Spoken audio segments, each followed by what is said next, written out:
Welcome back. ભાજપના વરિષ્ઠ નેતા અને ગાંધીનગરના પૂર્વ સાંસદ લાલકૃષ્ણ અડવાણી દિલ્હીની એપોલો હોસ્પિટલમાં દાખલ છે.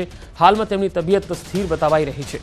નાદુરસ્ત તબિયતને કારણે તેમને હોસ્પિટલમાં દાખલ કરવામાં આવ્યા. 97 વર્ષના અડવાણીની છેલ્લા કેટલાક દિવસથી તબિયત નાદુરસ્ત છે. એલ કે અડવાણી ગાંધીનગરના પૂર્વ સાંસદ પણ છે.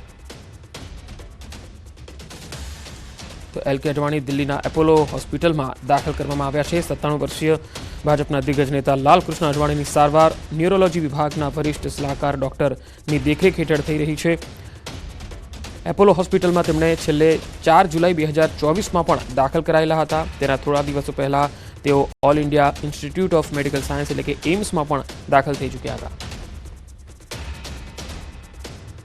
ગુજરાતના દરેક નાગરિક માટે મહત્વના સમાચાર. હોસ્પિટલના ઇન હાઉસ મેડિકલ સ્ટોરમાંથી જ દવા ખરીદવી ફરજિયાત નથી. રાજ્યના ફૂડ એન્ડ ડ્રગ વિભાગે આ આદેશ જારી કર્યો છે. ઇન હાઉસ મેડિકલ સ્ટોર સંચાલકોને પણ આદેશ છે. આ હોસ્પિટલના દર્દીઓએ અહીંથી દવા ખરીદવી ફરજિયાત નથી એવું બોર્ડ પણ લગાડવું પડશે.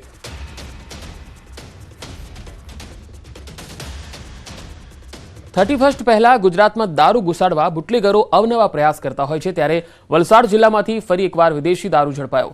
વલસાડની પારડી પોલીસે વિદેશી દારૂની 14 બોટલ સાથે મર્સિડીઝ પણ જપ્ત કરી. પારડીના કલસર ચેકપોસ્ટ પર ચેકિંગ દરમિયાન દારૂ ઝડપી પાડ્યો. લગભગ 9,000ની કિંમતની 14 દારૂની બોટલ સાથે સંકેત વસંતભાઈ પટેલ નામના શખ્સને ઝડપી લેવાયો. સંકેત પટેલ સુરતનો રહેવાસી છે. દમણથી પરત ફરી રહ્યો હતો. એ દરમિયાન પોલીસે ઝડપી પાડ્યો.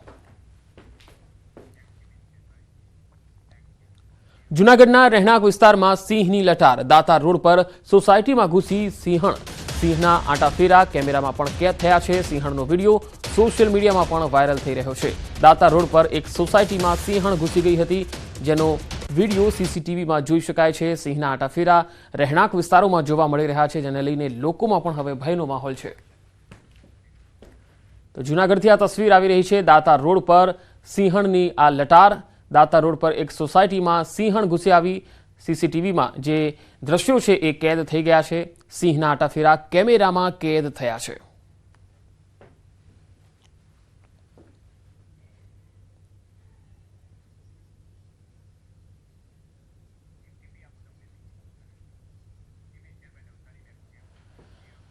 નવસારીના ગણદેવીના ઉંડાચ ગામમાં 28 લાખ રૂપિયાના ખર્ચે બનેલું પેટા આરોગ્ય કેન્દ્ર શોભાના ગાંઠિયા સમાન બન્યું છે.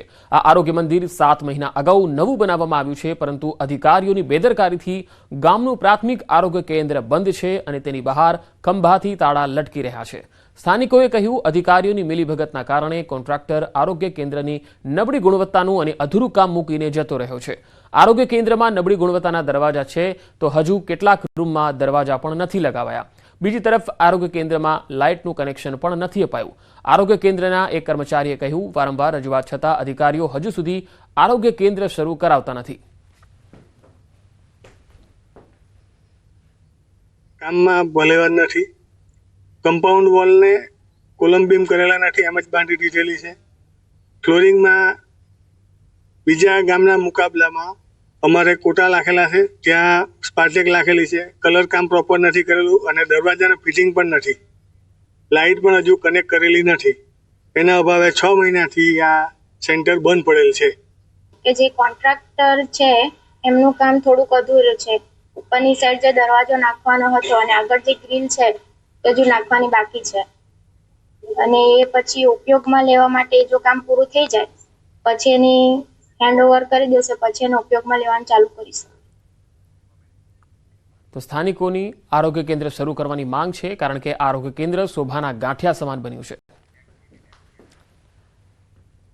બનાસકાંઠાના ડીસાના તાલેપુરા ગામે નીલગાય થઈ હડકાઈ, અને એવી ઘટના સામે આવી છે કારણ કે 2 દિવસથી હડકાઈ થયેલી આ નીલગાય આમ તેમ દોડાદોડી કરતા લોકોના જીવ હવે તાળવે ચોંટી ગયા છે. વન વિભાગની ટીમે હડકાઈ થયેલી નીલગાયને પકડવા કામગીરી હાથ ધરી હતી. તો તાલેપુરા ગામમાં નીલગાય હડકાઈ થઈ ગઈ છે અને લોકોને ભય છે કે આ નીલગાય ગમે ત્યારે હુમલો કરી દેશે. 2 દિવસથી લોકોમાં આ ભય છે, જેથી વન વિભાગને જાણ કરવામાં આવી છે.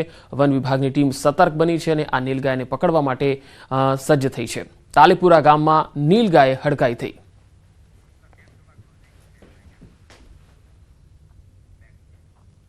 તો આ બુલેટિનમાં અત્યારે આટલું જ. નમસ્કાર.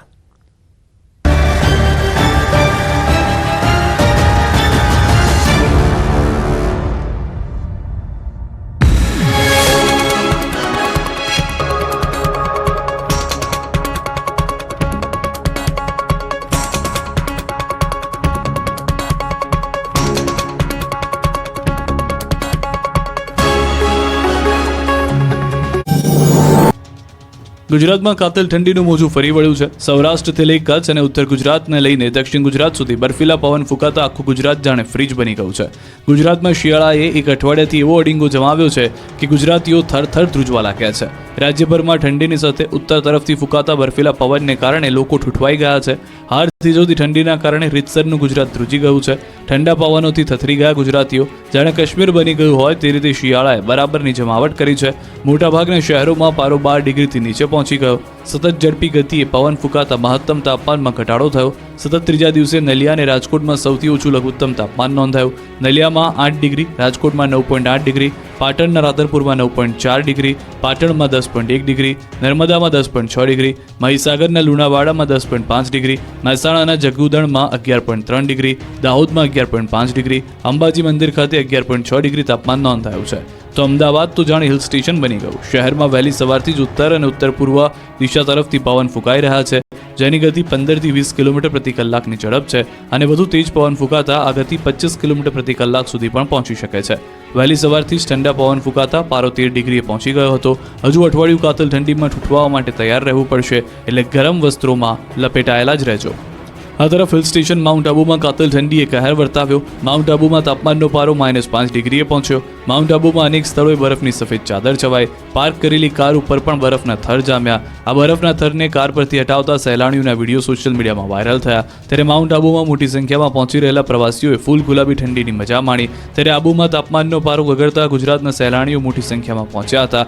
જોકે સતત માઉન્ટમાં તાપમાનનો પારો ગગડતા સ્થાનિક લોકોના જનજીવન પર કાતિલ ઠંડીની માઠી અસર થઈ.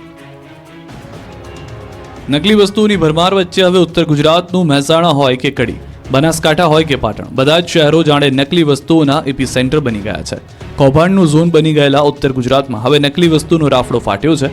લોકોના સ્વાસ્થ્ય સાથે ચેડા કરતા માફિયાઓએ માજા મૂકી છે. 2 રૂપિયા કમાવાની લાલચમાં નકલીનો ખેલ કરતા લોકો પર તંત્રએ તવાઈ બોલાવી છે. પાટણમાં ઘીના સેમ્પલ ફેલ નીકળ્યા છે. પાટણના સિદ્ધપુર જીઆઈડીસીમાંથી પકડાયેલા ઘીના નમૂનાના પૃથ્થકરણમાં મોટો ખુલાસો થયો છે. આ ઘીના નમૂના ફેલ થયા છે. અગાઉ 5500 કિલો ઘીનો જથ્થો ફૂડ એન્ડ ડ્રગ્સની ટીમે ઝડપી પાડ્યો. 16.50 લાખની કિંમતનો ઘીનો જથ્થો સીઝ કર્યો. 4 માસ અગાઉ ઝડપાયો હતો ઘીનો જથ્થો. ઘીમાંથી વેજીટેબલ ઓઇલની ભેળસેળ મળી આવી. ડેરીવાલા ફાર્મ પ્રોડક્ટ નામની ફેક્ટરીમાં બનતું હતું ભેળસેળવાળું ઘી પકડાયું હતું. ભેળસેળવાળું ઘી હોવાનો રિપોર્ટ આવતા ફેક્ટરી માલિક સામે કાર્યવાહી કરાશે. તો મહેસાણાના ઊંઝામાંથી અખાદ્ય વરિયાળીનો જથ્થો પકડાયો છે. ખાસ વાત એ છે કે આ વરિયાળી પર લીલો રંગ ચડાવાતો હતો. વરિયાળી પર લીલો રંગ ચડાવતી એક આખી ફેક્ટરી પકડાઈ છે. આ ગોરખ ધંધો ઊંઝામાં ચાલતો હતો. લોકોના સ્વાસ્થ્યના દુશ્મન આ લોકો વરિયાળી પર લીલો કલર કરીને તેને કલરફુલ વરિયાળી બનાવી દેતા હતા. 1955 કિલો અખાદ્ય વરિયાળીનો જથ્થો પણ ઝડપાયો. કીર્તિ ટ્રેડિંગ નામને ચાલતી આ ફેક્ટરીમાંથી અત્યાર સુધીમાં કેટલી વરિયાળીનું